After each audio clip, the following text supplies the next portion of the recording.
Yep, I think we're recording. Welcome everybody. This is our 9th Zoom talk. It's Monday the 25th of May.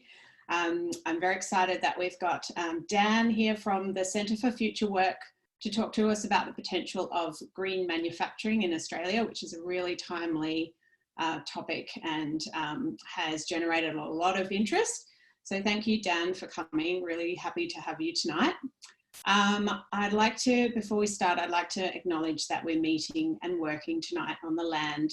Most of us are on the land of the Kaurna people, unceded land of the Kaurna people, and I'd like to pay my respects to elders past, present and emerging, and acknowledge that the important role that Aboriginal and Torres Strait Islander people play in the fight for climate justice. If you would like to put your land that you're on in the chat, if you're not on Kaurna land, as a gesture of respect, that'd be lovely if you know that land. And without further ado, I'm going to hand over to Meg, and Meg's going to introduce Dan for us. Thank you. So, yeah, good evening, everyone, and hello, Dan. Oh, I think Meg's frozen. Oh. No, she's there. I'm there. Hello again. Yes, greetings, everyone, and hello, Dan. Good to speak to you again. I do remember chatting to you in January at the Sustainable Prosperity Conference. And so the first very quick question I have for you is, how are you coping without music? Because I know that music and performance is a really important part of what you do.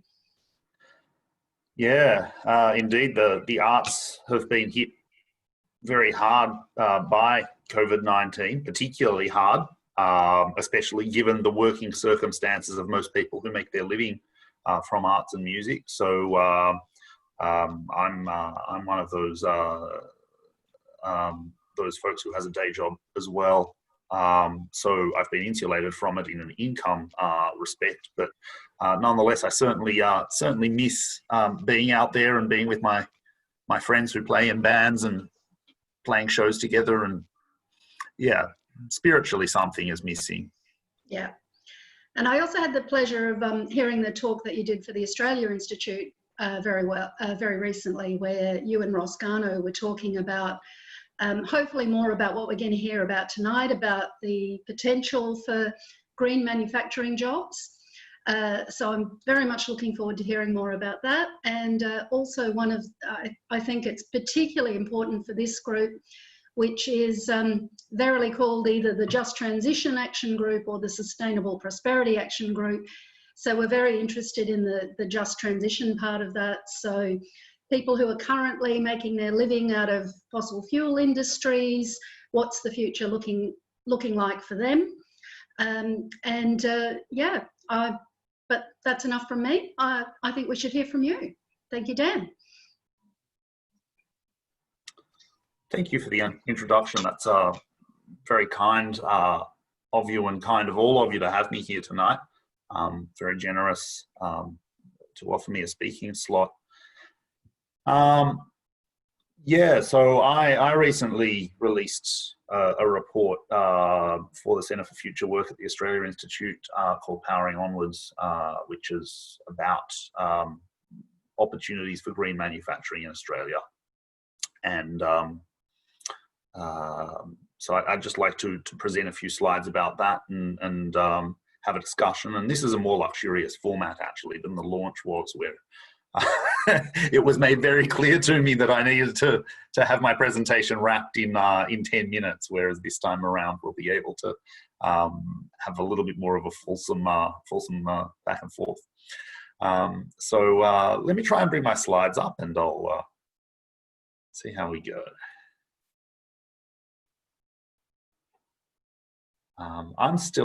Sorry, Gabby, I'm still unable to share my slides. Just give me 1 second. I made you a co-host, but that didn't help. Oh, I made the wrong person a co-host. Oh, I'm sorry. Here we go. I'll do it again.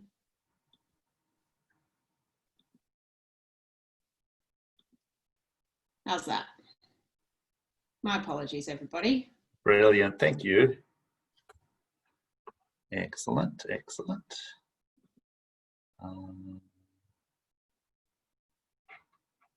Oh, sorry.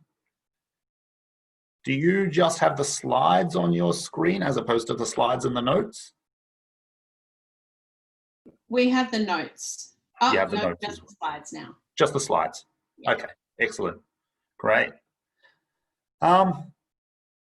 So I should mention as well that I'm really grateful to have lived most of my life on the land of the Ngunnawal and Ngambri people.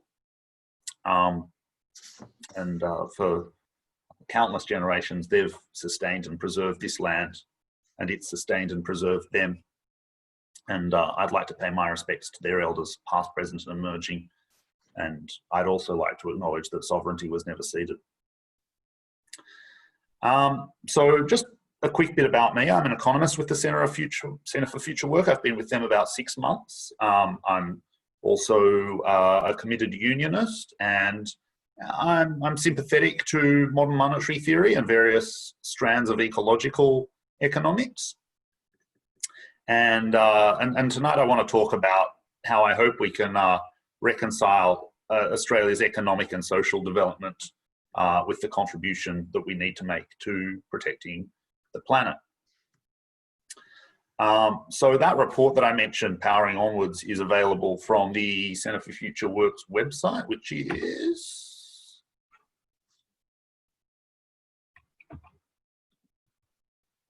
futurework.org.au. You can also follow my Twitter account or the Centre for Future Work's Twitter account if you wish. And if you wish to email me directly, I'm dan.n@tai for the Australia Institute.org.au. Dan N, for my surname Nahum, at tai.org.au. So first thing I want to talk about is just a little bit of the sort of broader macroeconomic crisis that we're dealing with, just to set the scene a little bit.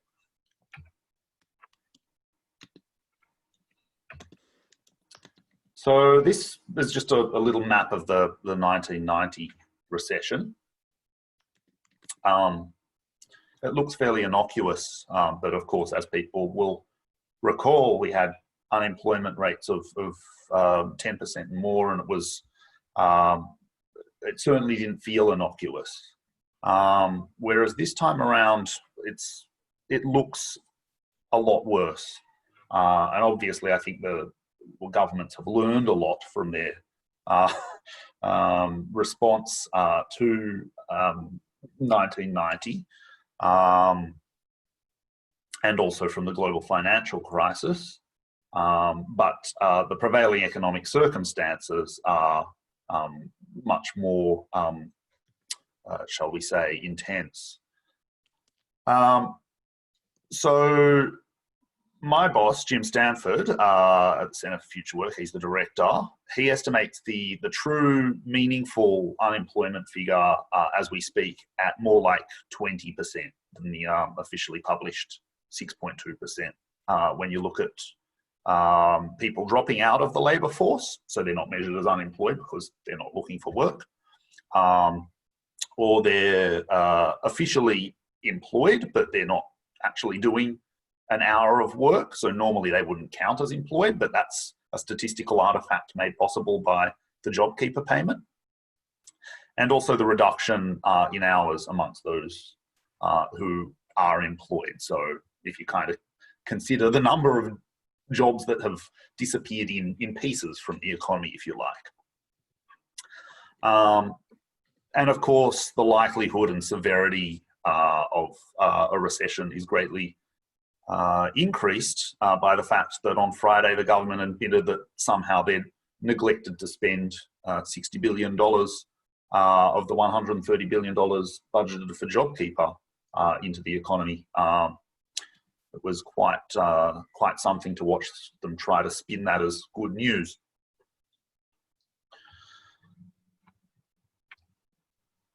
Dan, I've got a question here. Would you be able to explain the previous graph a little? Sure. Okay. So what this is, these are index numbers, right? So these are, so this is two separate timelines. The different colours represent two different timelines. One of them is the timeline leading up to the 1990 recession. Ah, yep. And then, you know, that wobble is the 1990 recession, and then the economy starts recovering again.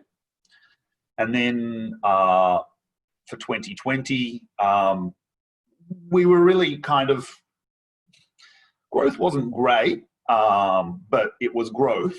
And then quite suddenly, we just had this drop off, precipitous, really. So that's the kind of year or so leading up to the 2020 recession, measured in index numbers, because obviously in terms of actual economic aggregates, our economy is a lot bigger than it was in 1990. So in order to make them comparable, we've recast them in terms of this sort of arbitrary base of starting at 100 a year before the economy, before the economic crisis itself.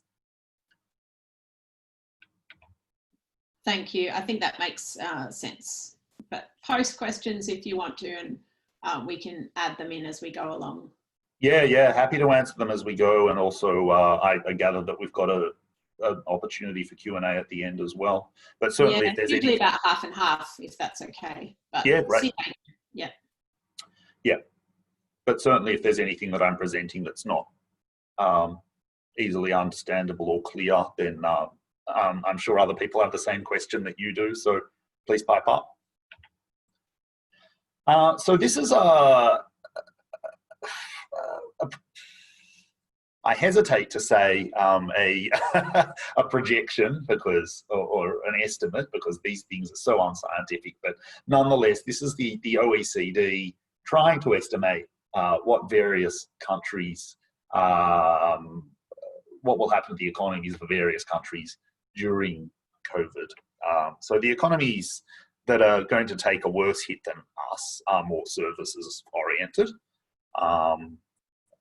But then again, given that there's this diplomatic spat with China and that's spilling over into a trade spat as we speak, who knows, we might be hit harder than this. This is a very big hit already. This is a you know, sort of 20% hit to GDP, or a little bit more than that. I wouldn't want to be any of these countries, frankly, but certainly the countries over on the right, like Greece, are just, you know, in a lot of trouble. And we are ourselves, even though we're one of the worse affected there.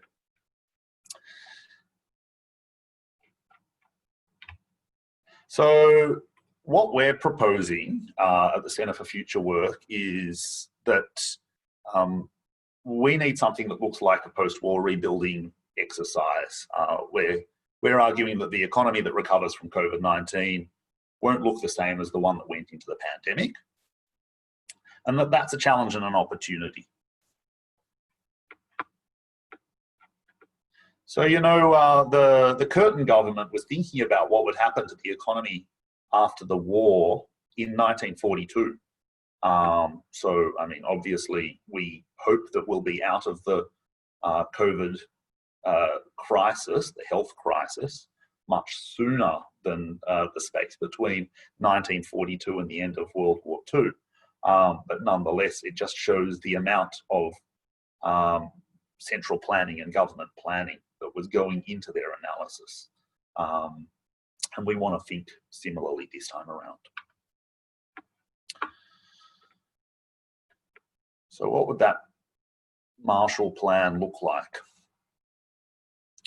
So the response does demand significant state coordination and entrepreneurship. And what the government have already shown us is that at a click of their fingers, they can embark on public spending programs that we have, at least throughout my lifetime, been told we can't afford. That the quick succession of stimulus measures that were announced by the government were unprecedented, certainly in my lifetime, and maybe in Australian economic history, apart from perhaps wartime. So the government knows something is required, and they're talking about this gas-led recovery or gas-fired recovery. So they're openly discussing using economic planning for the benefit of people who own and run fossil fuel companies. But their plan isn't fully formed yet. So there is a political moment here. And we think that some of the key elements of this COVID-19 Marshall Plan, and perhaps some of the elements that I'm particularly interested in, are climate transitions in terms of energy and transportation, and revitalising manufacturing and the nexus between those.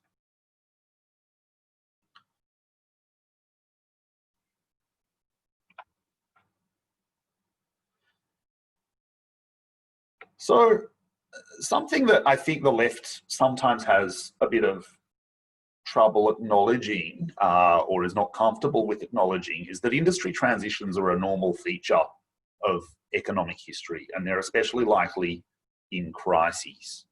I think the question of what to do with those industry transitions is a political question. How we pivot through them, and how workers and the environment are treated in that pivot.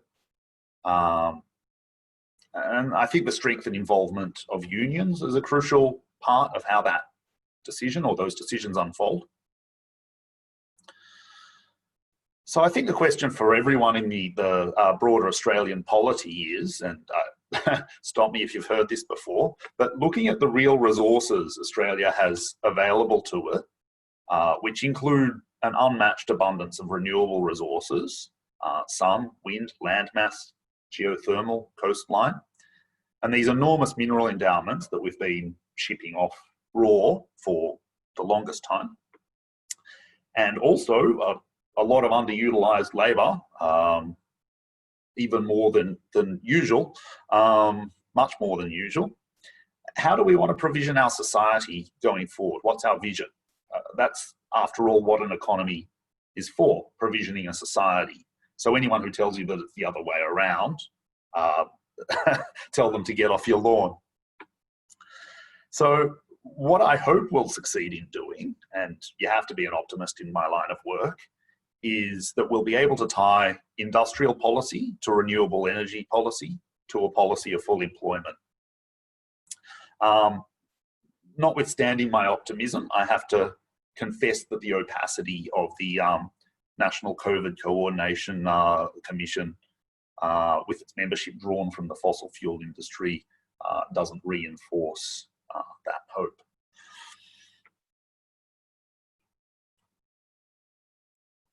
Dan, if you don't mind, there was a question back in the chat a little way from Tori about gas. I don't understand how gas exports are supposed to actually help the average person in Australia. Yeah, a bit of a double bind there, actually, because the government simultaneously wants cheap gas and expensive gas, because expensive gas is good for exports and it's good for the capital development of export facilities and extraction and all of that capital investment side of the business.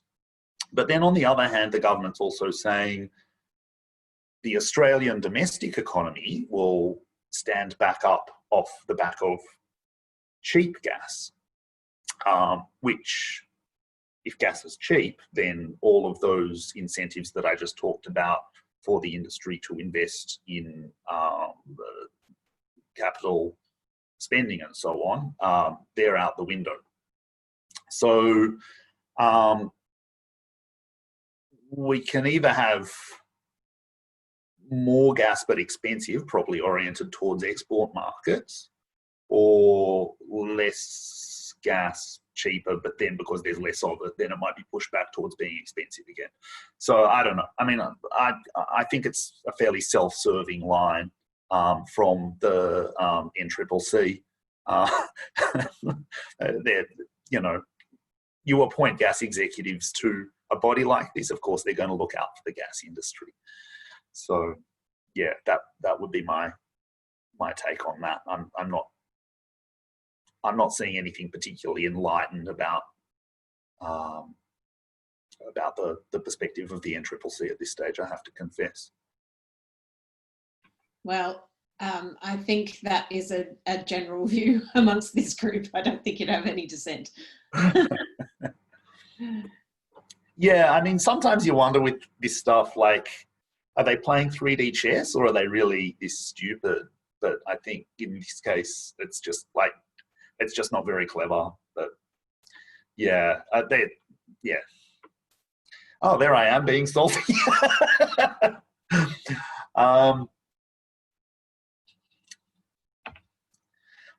So for some time, we've argued that manufacturing still matters. The Centre for Future Work has a pretty strong line on the importance of manufacturing. And I know a lot of times the manufacturing sector is thought of as being old or dirty. I don't think it has to be. And I also think it has really important, unique qualities that make it different from other sectors. It adds a lot of value to our endowment of resources. So that's not just adding value to the raw materials that we dig up, but it's also adding value to the labour that people do, and hence their remuneration, and hence our standard of living as a society. And in Australia, our most significant untapped resources are renewable. And so the manufacturing sector stands to add value to those untapped renewable resources as well.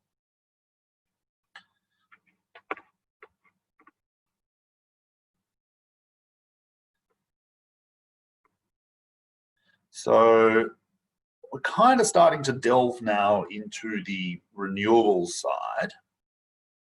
We've talked a little bit about what we might do with those renewables, but let's give the government the benefit of the doubt for a moment and say, okay, so why might renewables not work?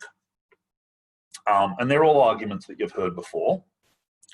Renewables are expensive relative to coal or gas. They're not available in sufficient quantities at the right times and locations, less reliable than fossil fuel generation, or they're not suitable for certain industrial purposes. None of these statements are true. I address them in quite a forensic way in the report. And as we speak, the remaining gaps are being plugged in terms of where renewables can be applied to manufacturing processes. So, for example, using hydrogen in steel making instead of using metallurgical coal. That's a chemical process, not an energy process, but nonetheless, it's carbon emitting. And there are lots of examples in my report identifying different applications for renewables in manufacturing and showing how we can and should manufacture more domestically to capture that value from our renewable endowment. So, for example, a domestic lithium-ion battery industry. As it is, we we export a lot of raw lithium, but we're not capturing the additional value. Instead, we're purchasing batteries back for 135 times what we exported the lithium for in terms of the energy capacity of the batteries versus the initial lithium.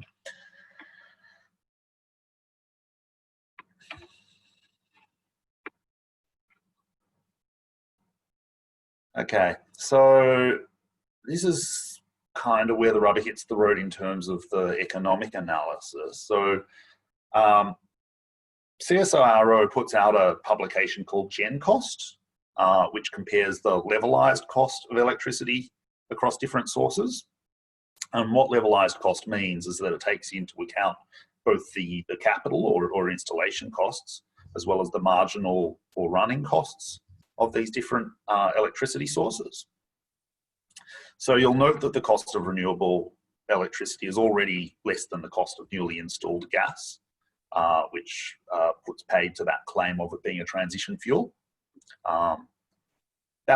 Transition fuel might have once been true, but it certainly no longer is. Also, none of these figures include a carbon price. So there's a small risk premium in the fossil fuels figures associated with the possibility of a carbon price, as well as to represent the availability or non-availability of fuel. But we're being kind of generous to the fossils here. If we're going to meet our Paris targets, I think that the fossils are actually going to be more expensive than they look in this graph.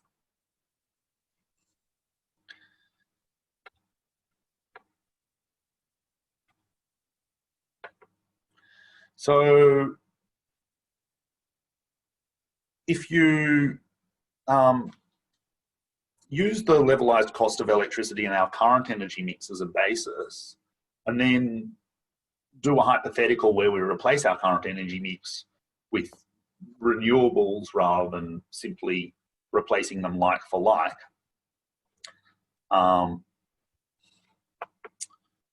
you get a figure of a 23% saving for the manufacturing sector, that's $1.6 billion compared to with what they currently spend on electricity. And those savings increase over time because as time goes on, the levelized cost of electricity improves for renewables. Renewables get more and more cost competitive. But of course, the earlier we start investing, then the sooner we'll start to enjoy savings. It is a hypothetical because it's true that you can't just flick a switch and do this overnight.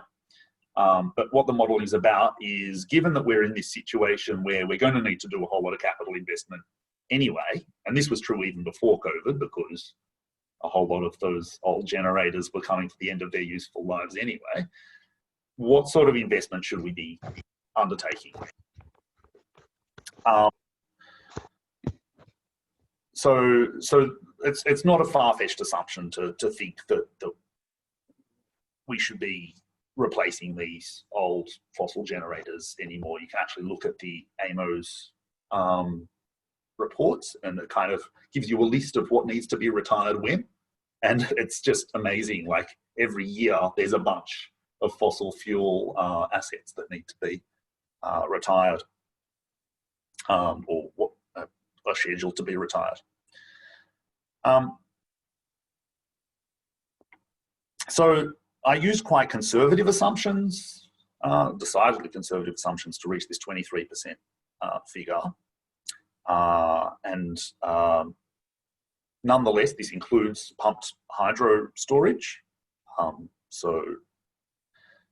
does have the storage side of things addressed. But in fact, if you compare that 23% figure with what manufacturers are already saving from power purchase agreements that they're entering into with renewable generators. So for example, big manufacturers like Carlton and United Breweries and BlueScope Steel have entered into power purchase agreements with solar farms and things like that. They're saving 50%. So I think that 23% is definitely on the low side, but I wanted it to be pretty bulletproof.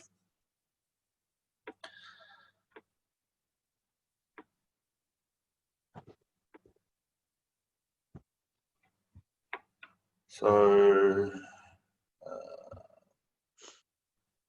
there's a couple of things in the chat which hopefully we can get to, but if you want to power on for now, how are we going for time? Sure. Yeah. Okay. Look, I've got a few more slides to go, and then maybe let's move to the Q&A. If depending on the nature of the questions, if people are happy to hang on, then I think there's no burning questions, but there's a few comments that might be good to get your views on. Great. Yeah. Sure. The other thing I should mention about this capital spending is that, of course, the installation of this new green grid and the reinvigoration of an expanded manufacturing sector will mean a whole lot of high quality blue-collar jobs that aren't there now. And a lot of them will use skill sets generalizable from present-day fossil fuel industries, for example, the electrical trades. And we've seen that in Norway, where people have gone from building offshore oil rigs to building offshore wind farms.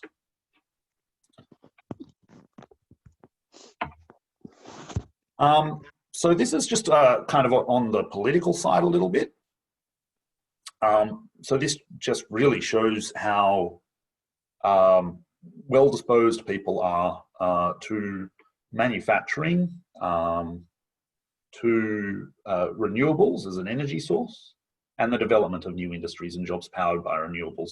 And all of these very high figures are pre-COVID-19 and also from before the bushfires as well. I think it's probably reasonable to assume that they've been buttressed by those events. And what you'll notice, if you think about it for a moment, is that there has to be an arithmetical overlap between these numbers that gives you a mandate to pursue the dual policy goal of both a manufacturing industry and a green grid at the same time. Sorry, my computer. Okay. My computer seems to want to restart, and this is, I'm really sorry about this. Oh no. Shall I offer you some of the things that have been posted in the chat while you, oh no, you might have to dip out altogether. Yes, I might. You could just join the meeting on your phone and then talk to us while you're getting your computer back online. Yeah, the other thing that I might do is I'll just forward your invitation. Sorry, this is a technical thing. It's not the worst we've had. It's all right. Yeah, it's our IT support saying we've put updates on your computer and we want to restart it now. It's just a weekly thing, but I had no idea that it happened at this particular time. I haven't been logged on at this particular time on a Monday before. Oh, I'll just, I'll put the invite in that little Facebook chat we had going and you can join on your phone. How's that? Sure, perfect. It's telling me that I've got a few minutes, so let me just try and get through the rest of the presentation and then I'll join and we'll do Q&A. All right. Cool. So the next graph is what I call the bad place graph. So this is an international comparisons graph, and on the vertical axis it looks at the manufacturing sector as a proportion of GDP, where Australia is very low, as you can see. And then on the x-axis, it's got carbon, or the horizontal axis, it's got carbon dioxide emissions per capita, tonnes, and Australia is very high. We're precisely on the place in the graph where you don't want to be. That's us there with Luxembourg. Counterintuitively, there's a weird negative relationship between manufacturing and emissions. Countries that emit less tend to manufacture more. Not a strong relationship, but it's there. Is that because they don't import?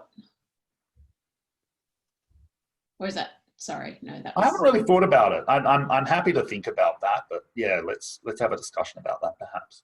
I'll just keep going for the time being though. So of course, yeah, we're kind of in the worst of all worlds here. We're falling down on manufacturing and therefore failing to add value to our resources, even as we're highly carbon intensive. And where you'd like to be is the opposite of where we are. We're kind of like a petro state. Ironically, one with these amazing renewable resources on hand. And of course, people say, what about the US or Canada? They're a bit like us, right? They emit a similar amount, but they actually manufacture twice as much as a proportion of GDP. So I've got some recommendations here. So this is just the end of the presentation.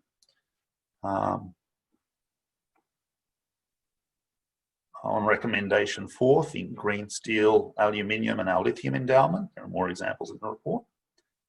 On 5, the upgrading of the transmission. I'm finding it hard to see how the private sector can be made to come to the party. So it requires a degree of public investment or nationalisation. certainly the ETU's electrical trade unions position is that both energy generation and distribution are public goods and should be held in public hands.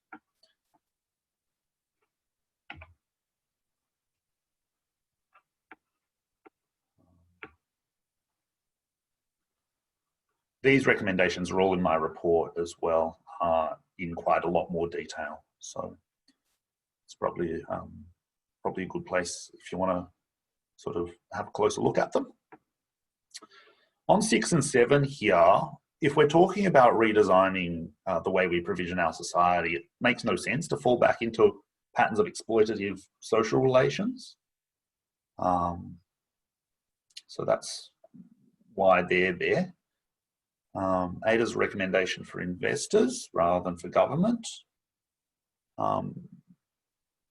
And hydrogen based on renewables, not hydrocarbons. We'll talk about that in the chat. And I think I'm just about to be cut off, but I'll log back on imminently.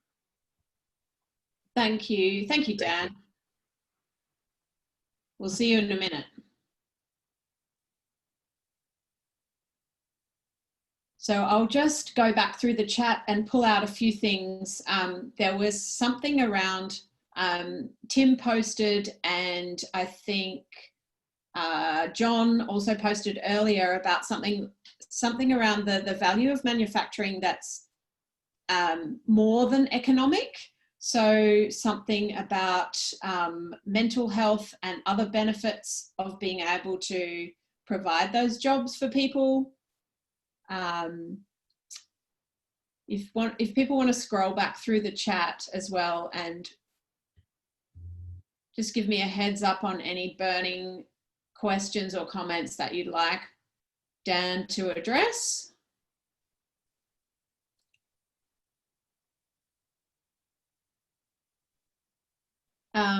Paul said something about the ratios. Let me just go back to that as well. Carol, you've got your hand up. Yep. I'd like to ask him a question about public housing, because as an elected member here, I see every day the result of the government totally abrogating any responsibility for public housing and shoving that on to local government, which isn't working.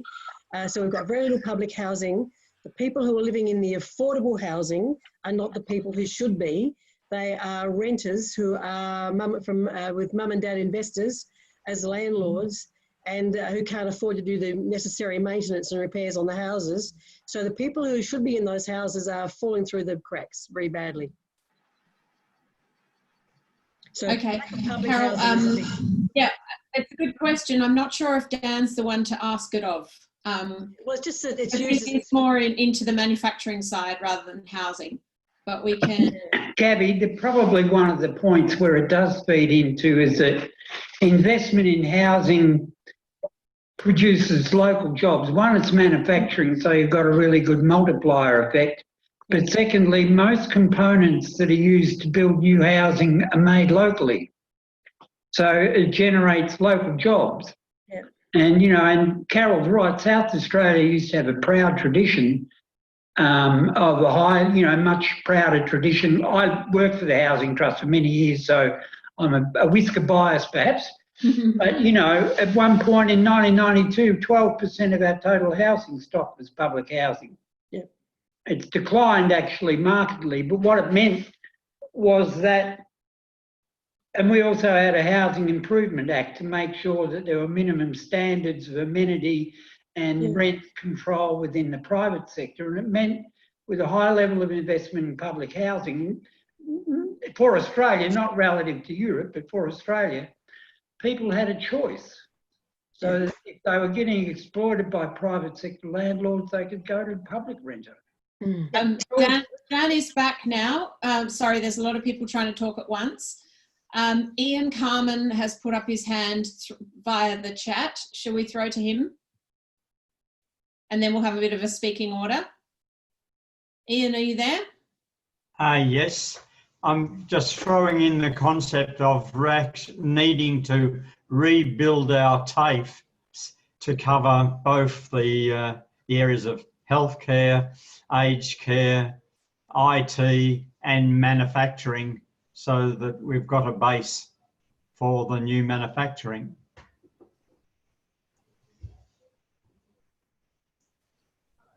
Absolutely agree with that.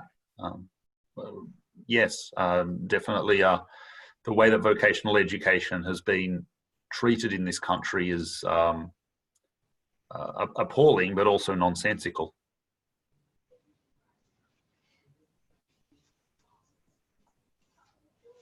There was Dan, I don't know if you caught that, the tail end of, we were discussing housing and we've had Cameron Murray on the series talking about public housing, and Carol was talking about what's been happening up in the hills, in particular in Mount Barker, and Paul mentioned that housing is also a source of jobs, and that the components for housing are locally manufactured. Yeah, sure. It's a really good point. I guess, yeah, there's kind of a little bit of a question mark over sort of to what extent could you move the products of the construction industry into the manufacturing industry and have something sort of closer to prefabricated housing. I think there's environmental and cost reasons that's a good thing to do. Yeah, agreed that certainly we're underinvesting in social housing. I'm not sure if that goes to the question that was being asked exactly, sorry. I think we're in furious agreement there. There's a couple more. Oh, there's so much here. Did people get a good look at my recommendations? I was kind of zipping along at the end. I'd be happy to just chuck them up again if people want to have a look. Yeah, that's a good idea if you could do that. Are you Sure. a co-host again? I'll just fix that. Make a co-host. There Thank we go. you.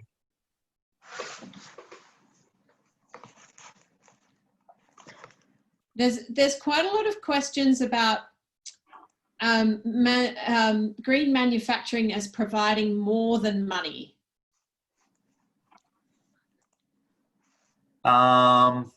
So other benefits that are less tangible perhaps, but just as important.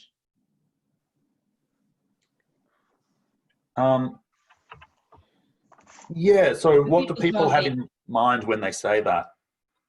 I guess just for people's well-being and for society's well-being, that people have opportunities.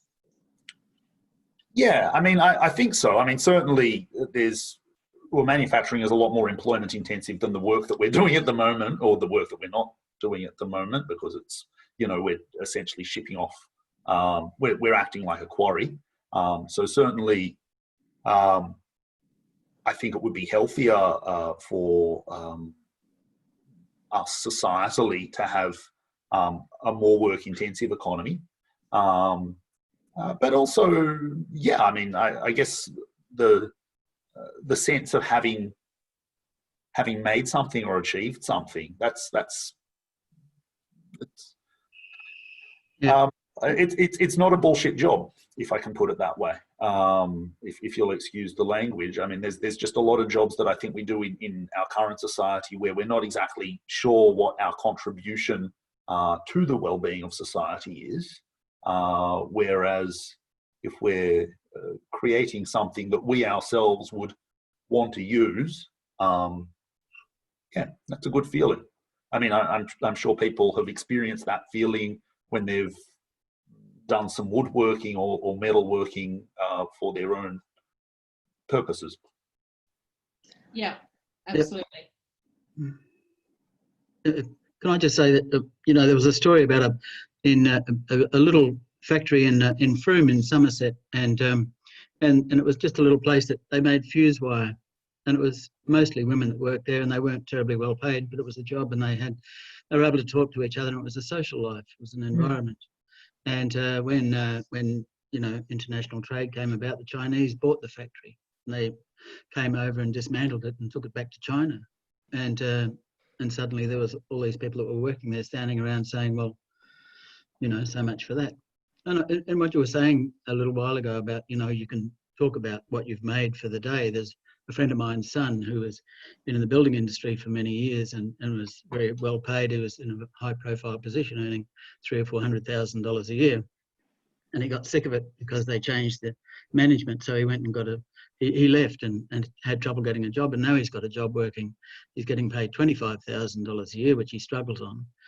But at the end of the day, he goes home and he says, you know, when I was in my big job, I was flat out doing, and I had no idea what I'd done at the end of the day. It was just this. But I go home now and I think, wow, I made that, and I made that, and I made that. And he's got something to show for it. So, you know, work is more than just an income. It's a lot more than that. Yep. Yeah. There's a question from Meg. Are green manufacturing jobs part of a just transition? Do workers in mining have transferable skills? Part A, yes, definitely. Yeah, I mean, I think that in terms of the new shape of the society that we live in, we'll actually need different material goods to work with. So, for example, if we talk about reorienting ourselves towards greater use of public transport, we're talking about needing a whole lot of infrastructure that isn't there at the moment. And sure, like some of that infrastructure goes to sort of the construction industry rather than the manufacturing industry, but still there's a whole lot of manufacturers that go into the construction of the infrastructure.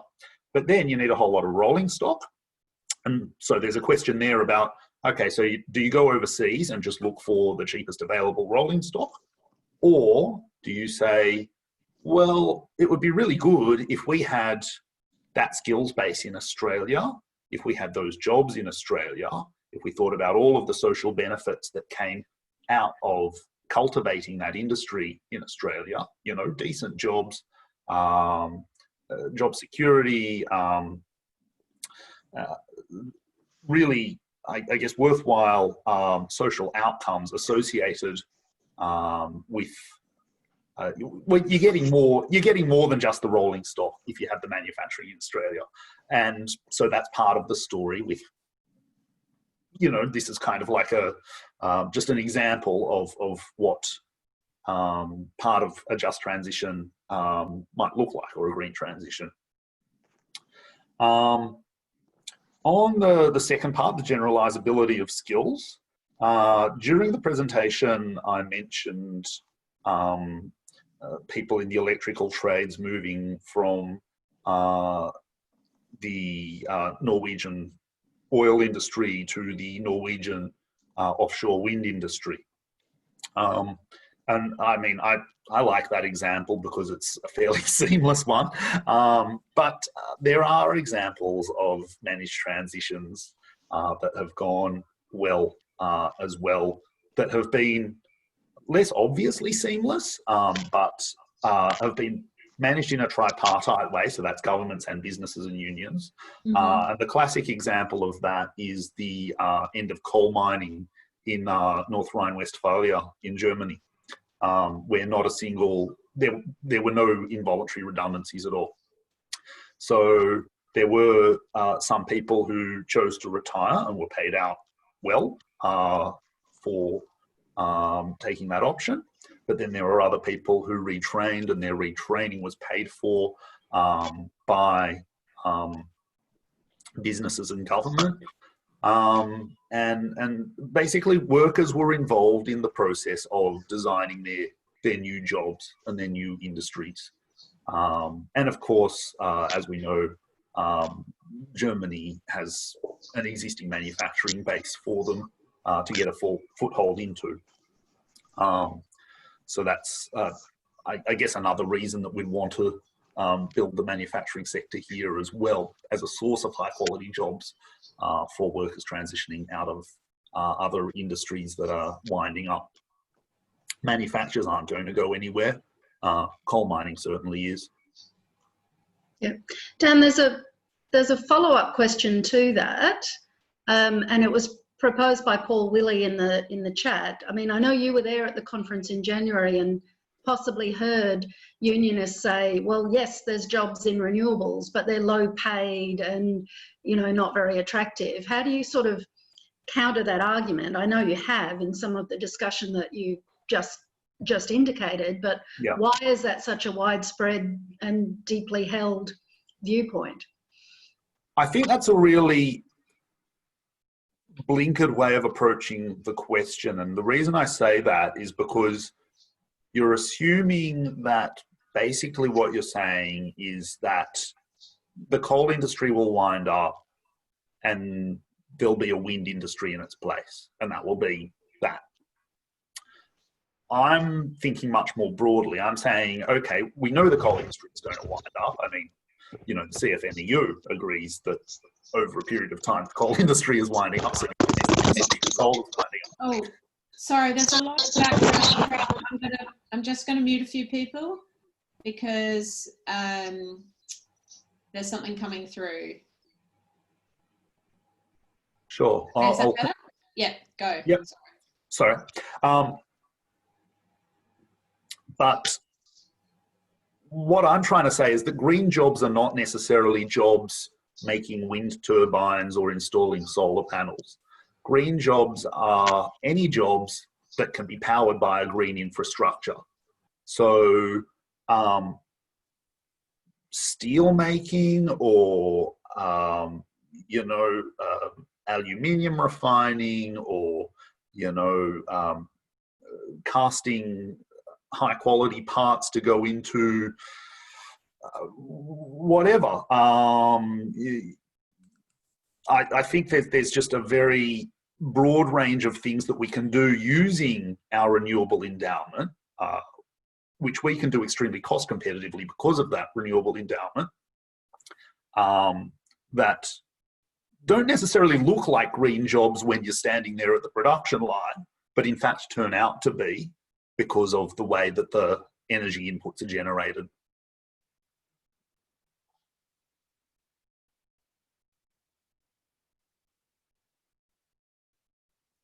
Thank you. We've just got a few more minutes for questions. Dan, if you wouldn't mind sharing your screen, then I can get everybody's faces up and we'll see if there's any hands waving at me. Sure. Is that okay? Yep. Sorry, I probably left those recommendations up for a while. No, that's okay. It's good for us to do that. Okay, I'll just scroll through the... do any of our economist friends, Phil, Stephen, would you like to ask anything of Dan while he's here?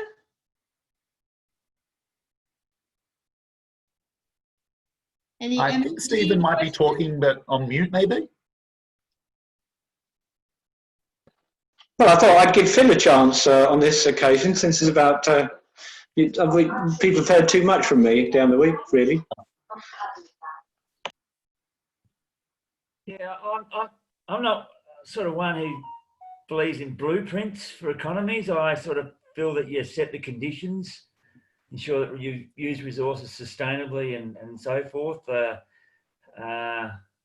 I know. I've given some thought. I was giving some thought to some things, but yeah, not sort of in a position to really ask a question at present. Sure. Well, I mean, Meg and Paul are both waving, and also Warwick is here. I saw just noticed that as well. Hi, Warwick, if you're listening.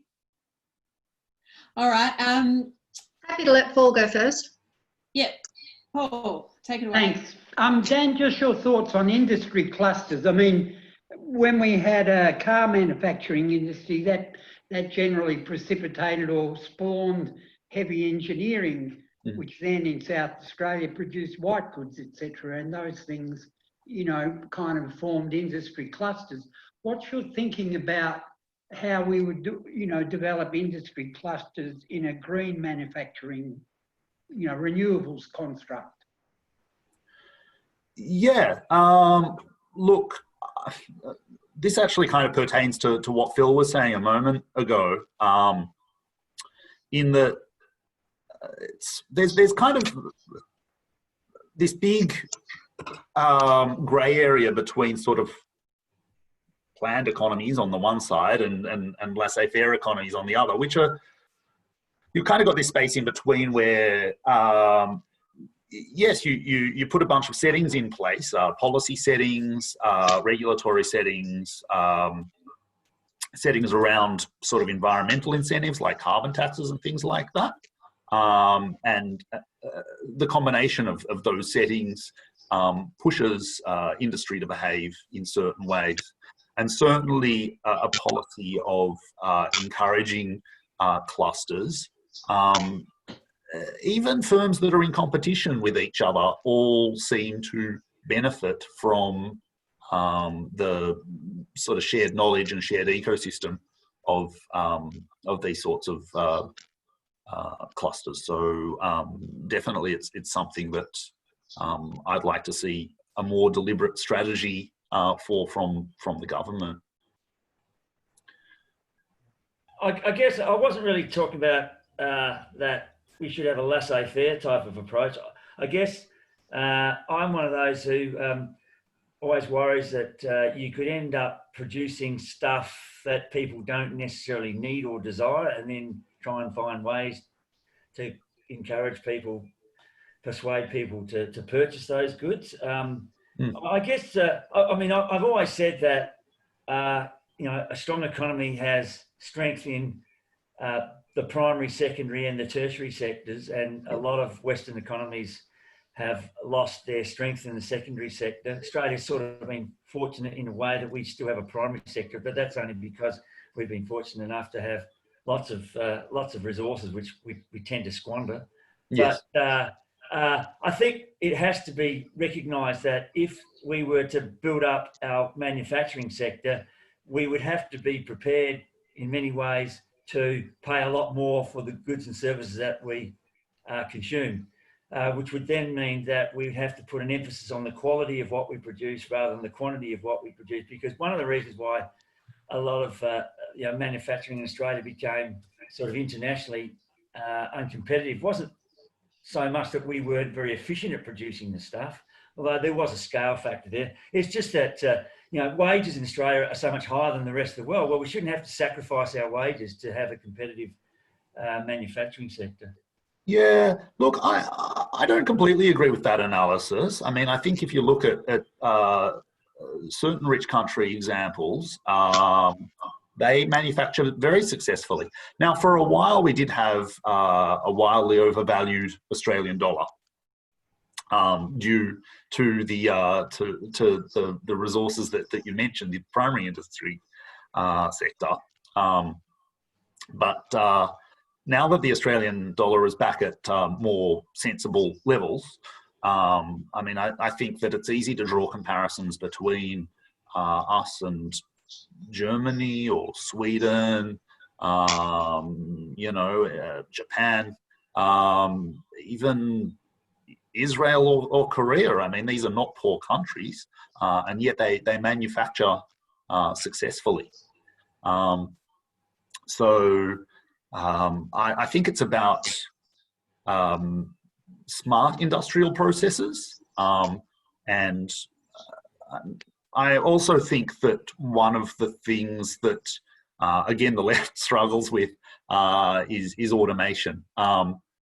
Automation is about productivity, and at the end of the day, you're always going to need a human being designing the automation or designing the machine that then designs the machines to do the automation.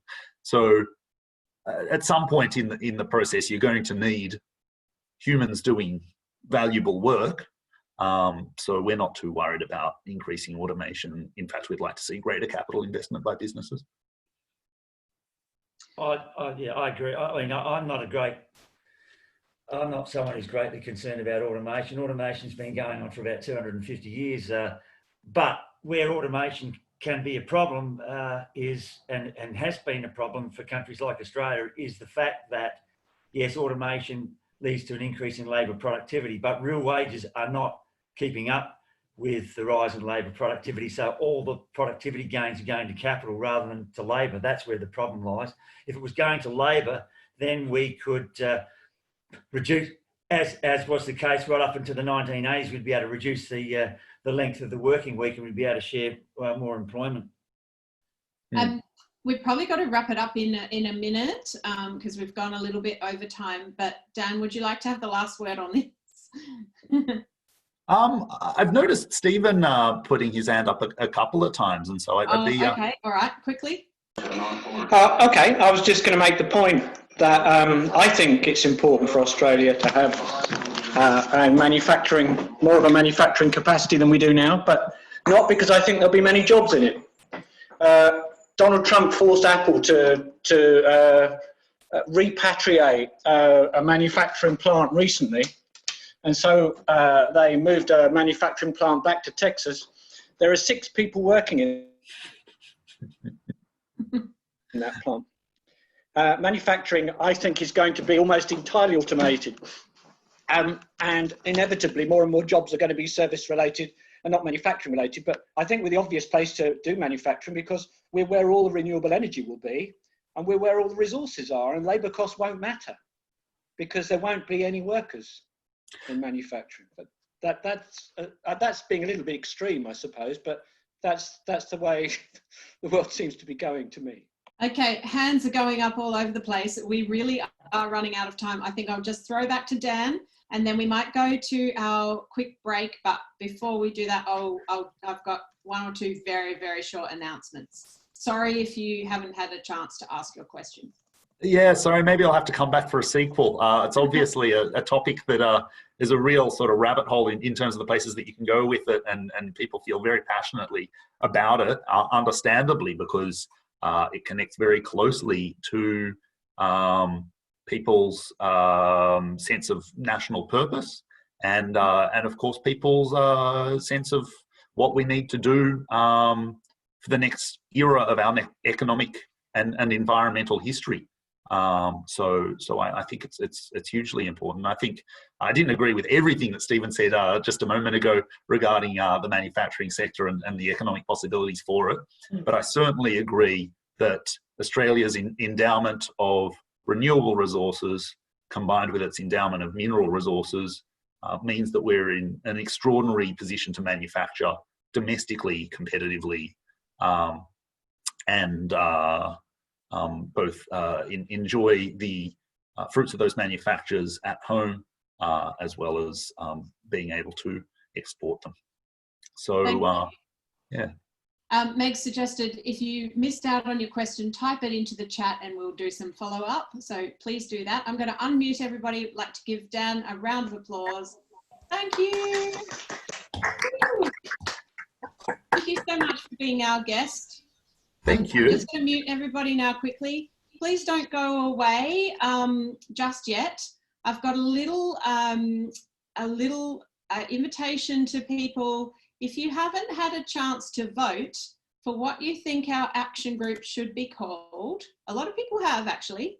A good 30 plus people have already voted, and I'll know if you vote twice because it collects your details.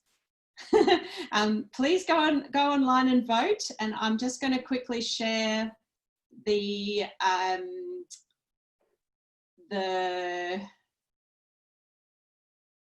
oh, hang on, wait, I can't do it.